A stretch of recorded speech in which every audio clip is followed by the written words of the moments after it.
There's nothing so seductive in life as a dangerous idea. Well, that's one of my dangerous ideas. What a time to be alive.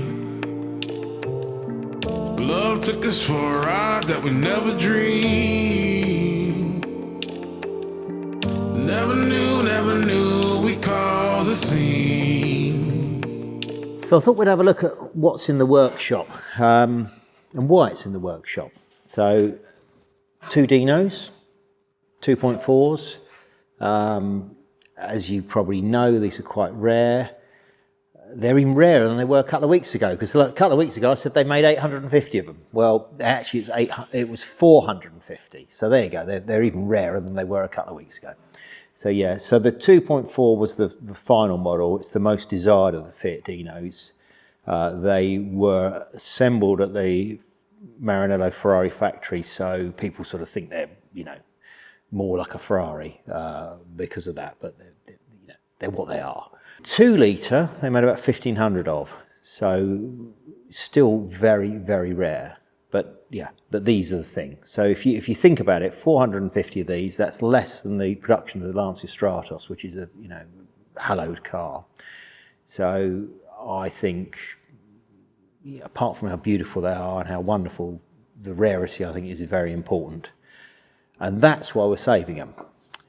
So this one's been here a long time. That's a longer term project, which is quite useful because for this bigger project, if you remember, there was a lot of stuff that's been replaced on it badly, and we got no reference for the original panels, what was there.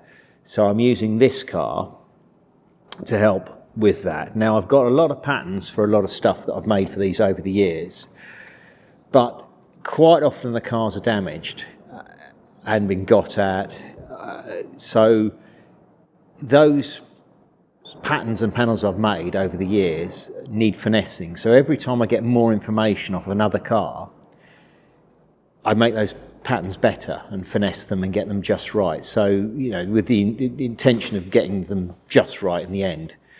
Now, what a lot of people do with replacement panels for more common classics like the sort of Jaguar types, Minis, or certainly with the VW scene, is they're able to buy original new old stock replacement panels. So they,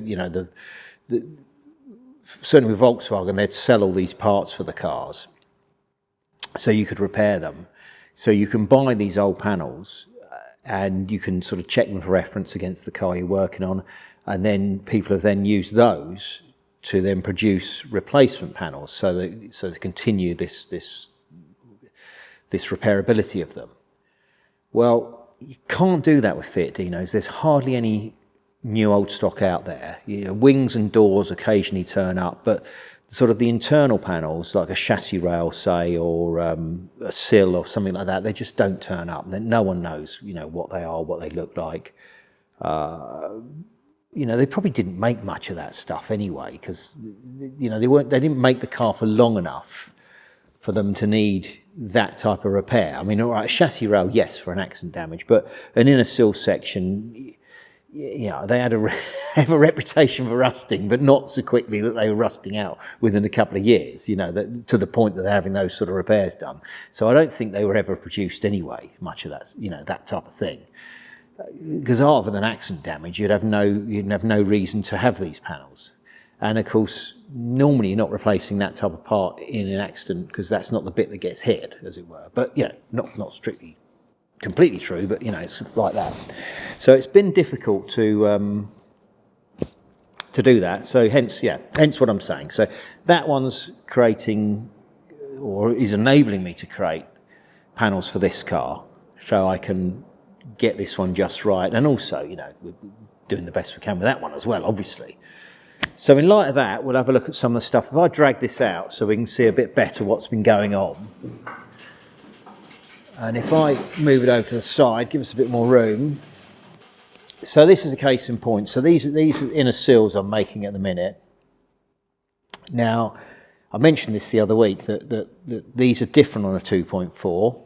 This stuff's the same, but as you move along to the end here, it kicks up and has this sort of upward part here, which marries up with this part of the floor, which is all to do with the Fiat 130 independent rear suspension that's fitted to these.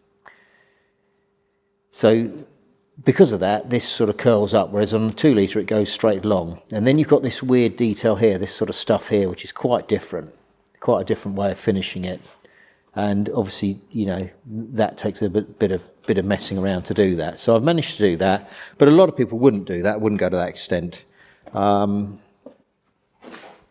These holes and the swages, I was able to use stuff that I've already got. I didn't have to make a swaging tool for this like I did for the Maserati, because I've got one the right size and the right profile, so I was quite happy with that. So that's the sill. I've made this panel for underneath as well, and I'm working on the panel that goes across here, which I'll grab. So if I grab a couple of panels, we'll have a look at stuff that's going on. So this one, this effectively landing panel will attach onto here, and then off of here you'll have a strengthener which becomes this part, goes off of the A post, that goes on there, that does that, and then the outer wing fits onto that lip, and then the outer sill fits onto that lip, and then that's what has that chrome trim run along it, or it's a stainless steel trim actually, not chrome, but anyway, that's what, you know, how they finish it. So you have 3 pieces of metal here, you know, together. You have a sill step here as well, I've made those. So that's sort of what's going on. So I'm in the process of making that one. That's the sort of test piece. And, well, to that end, actually, there's some tooling I'm in the process of making. So this is the tooling I'm making to press these little swages in, and that's just me a quick test piece I'm running through. So I'm only just, this is something I've been making today. I've had this for a long time, this plate, and I chase them in by hand, but I've decided to make a sort of bit of press tooling to sort of push them in. You can see what it was going to do there. So that's just in the beginnings. This is just the beginnings of it. So might do something about that next week, maybe. That'll give us something to talk about, won't it? So let's grab some bits here. Now this is for the other side of this car. So it's effectively the mirror image of what's there. So that goes underneath the car, that comes under here, and then this edge here marries up with this part here on these to effectively do that. So that will spot weld along here, along that bit there. Right, let's see if I can get that up so you can get a good shot of that. Something like that. Anyway, so that does that. I mean, it's slightly the wrong angle at the minute, I've got to tweak that a bit. But there you go, so that's that with those details in the end, both ends, and then these details here where it kicks in to line back up. So that's sills, so that's what that one's all about. A lot more other than sills to do on this, as we know. So we've got all this area in here to deal with. I'm going to have to make a new chassis leg, but I'm not going to do that until it goes on the select jig next door. But before, you know, the main part is, at the minute, is I want to get this strength back into it with these. You know, that puts the strength back into it, and then we can start working out from there all the rest of it. So there's a long way to go on this one. It's only just the beginning. So this is the car we were doing those air tubes for and everything. You remember we were making all those up, wasn't I? That was the last video, wasn't it? It was these air tubes, which end up going in here like that. So yeah, that's that. That's the air tubes where they go, and so on. But anyway, enough of that. And this one I've made a new crossman before. I think we had a look at some of that before. I can't remember now, but that's it, just trial fitted. Front crossman, which is this area here. Whereas this one, I think we might be able to salvage. I'll shove this back under the ramp, just to give us a bit of room. So that's 2 Dinos on the go, 2 restorations. So this one, making these panels, is going to enable me to move both of these forwards fairly quickly. And I've got someone helping me a bit on this project, which is useful. So it's not just me working on it. Yeah, although for a long time it has just been me on my own. But yeah, so I did need a bit of help. Right, let's go next door, look at what we got in here.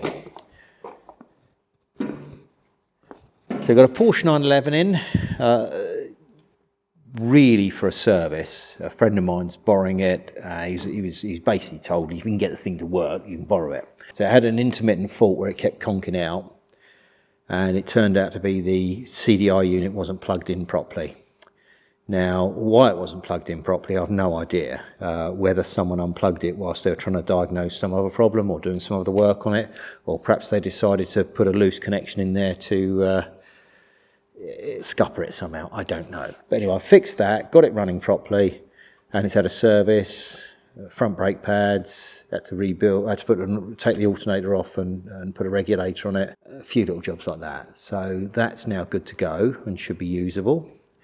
And then we have a Ghibli, and this is a beautiful car. This is actually only here for patterns for the black Ghibli that I've got in. The black Ghibli is a bit more like that silver Maserati we had in, where someone had been working on it and lost a lot of the parts. Black Ghibli is missing various parts, and I said to the owner, I said, well, I can make all this stuff, but we're gonna have to get some sort of reference or patterns or so on.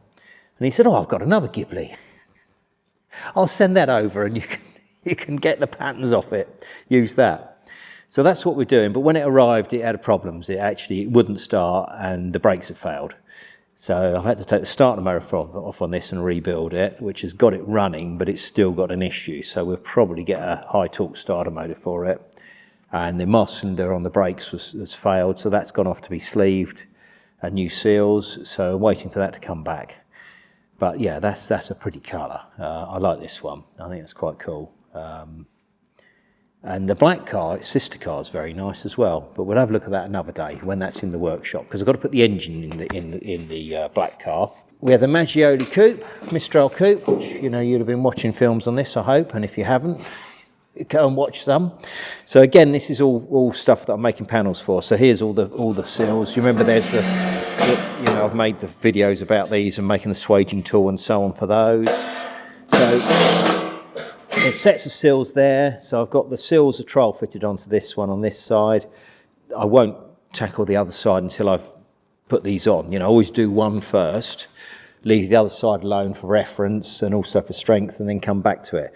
So got to get the seals done on this and some other work. Then this will come off the select jig, and then the Dino next door will go on the select jig, and then I can do the things like the chassis rail and stuff like that on there when I've got it where I can take proper reference points. And I don't want to just put a chassis rail on in the air and it be a couple of mil out or more, or worse, a lot more than that.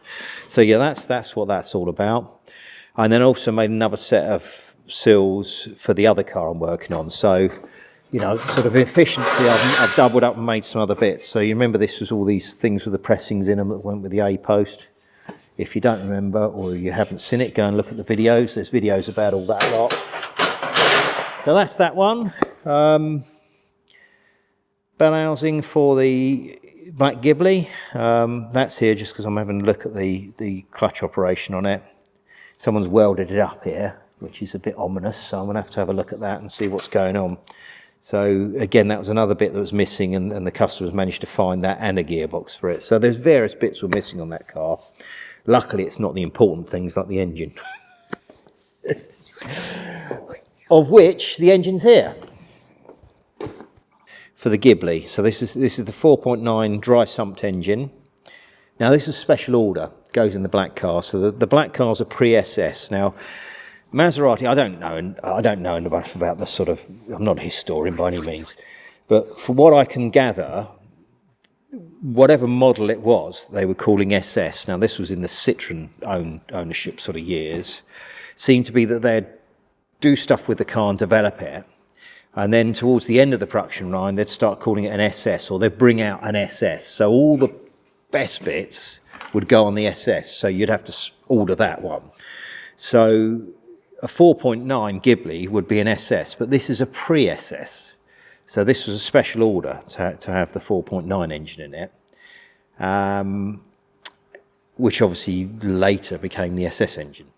So it's a very special car to have one of these in it, and quite rare because of that. But that's, you know, I might be wrong, but other people might say, oh no, it's not that they did it that way, but I think it is. It looks to me like they brought out an SS towards the end of the run and put all the best things that they'd developed during the model range, and all the special order bits went on the SS model. But anyway, I don't know. I could be wrong. This is out of a Mexico, a 4.2. It's actually on the Mexico register, but the car's gone missing a long time ago, so it's just the engine that survives. Now, that's probably going to go in some sort of project eventually. That's one of my things. I don't know what yet, but I'll do something with it. What I've worked out is that you can put the later or the bigger liners in it to make it a 4.7. And it needs pistons and liners anyway, so that's what I'll do, is go 4.7. But to make it into a 4.9, you need a different crankshaft. And I don't think, and then you'd get into a lot more mucking about, so I'm not going to do that. 4.7 will be adequate for what I want to do. And this is quite amusing because this come from that sale, that seizure sale in Milan a few years ago, you know, where that chap had a security corps, so it was a bit like England security corps or whatever. They basically had these security vans business, and he was driving around. You know, the idea was that amongst all the many businesses, there's this security van business, and what was happening is they kept getting robbed, apparently, the security vans and so on. And it turned out he was robbing them himself, or getting someone to, or something dodgy like that. So there was a government seizure sale, and they took all his cars. He had a huge collection of cars, really interesting cars, and they took the lot, all of his stuff. So they took all of that and his houses and everything else and seized it all and stuck it in an auction. And this auction, you know, everything was to be sold with no reserve, and people were travelling from all around the world and flying into Milan to buy this stuff up, you know. And there was some really nice stuff there, but there was some quite iffy things there, some quite dodgy bits and pieces. And but pretty much everything sold. But it was mad. It was people were paying way over the odds for it. So one example, one lot was a pile of mountain bikes. Now, they weren't good mountain bikes. There wasn't like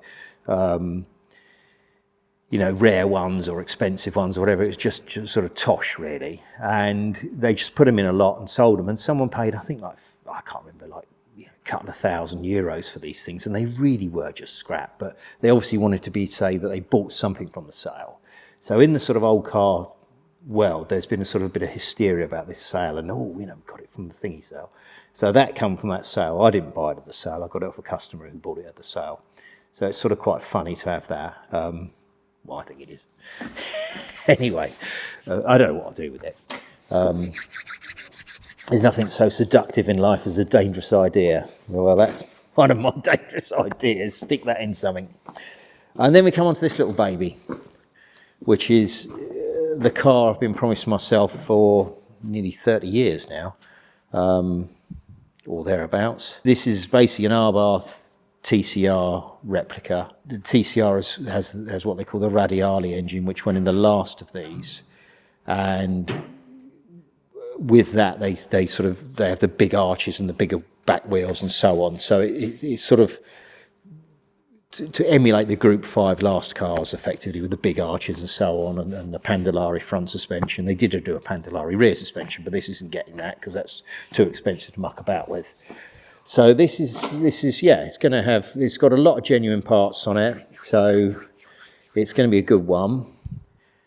And yeah, it's quite a torturous process, buying all the bits and finding what you need, and then doing, you know, actually getting on with it. And obviously, I'm a little bit busy with the customers' jobs, but I've been very lucky to get access to a genuine car, a nice genuine car, and take patterns from that. So I've been able to fabricate all the parts I need for strengthening the chassis, all the little Arbath mods they did and so on, and where they cut things out for the shape of the arches. I've been able to get reference for all of that. So that's what's going to happen. So that's you know, one of my little things. But yeah, at the minute it's yeah, I can't really do too much to it at the moment. I'm way too busy. But yeah, little thing, you know, that's just something I was doing recently on it. So just beefing up the engine mount. So this is an Arbath thing where they'd weld this piece on. So I've copied an original one, and then I've you know, let this in, and basically that's it. So that's one of the little mods. Another little thing is putting these little wings on here, these little strengthener plates in. That's another thing they have. So I've done that. This comes out here to do with the overflow tank or header tank for the water, because this is water cooled. Obviously, this one. This isn't a Fiat 500 2-cylinder water cooled. This is a 600, which is a 4-cylinder water cooled.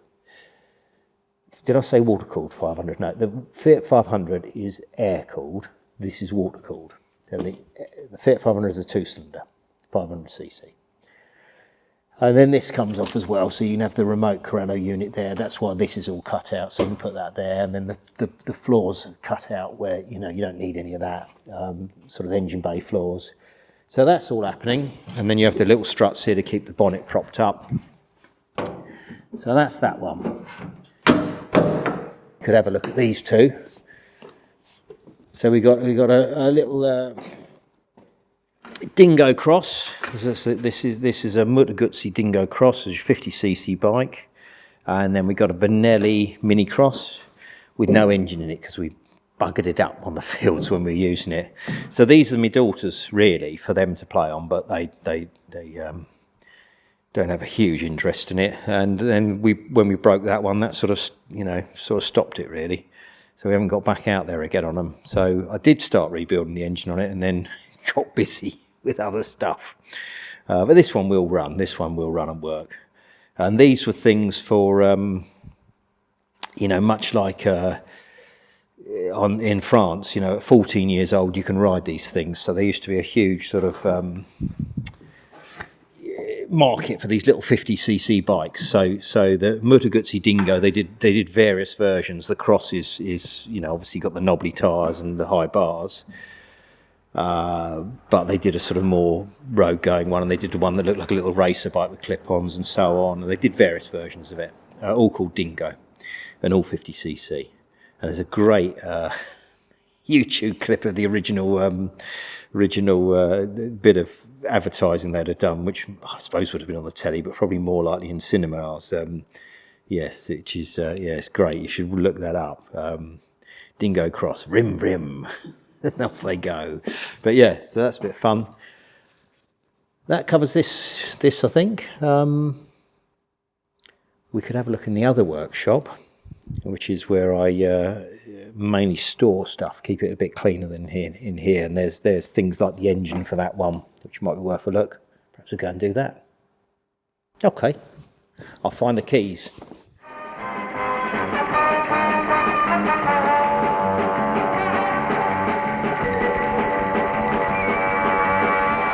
Bingo!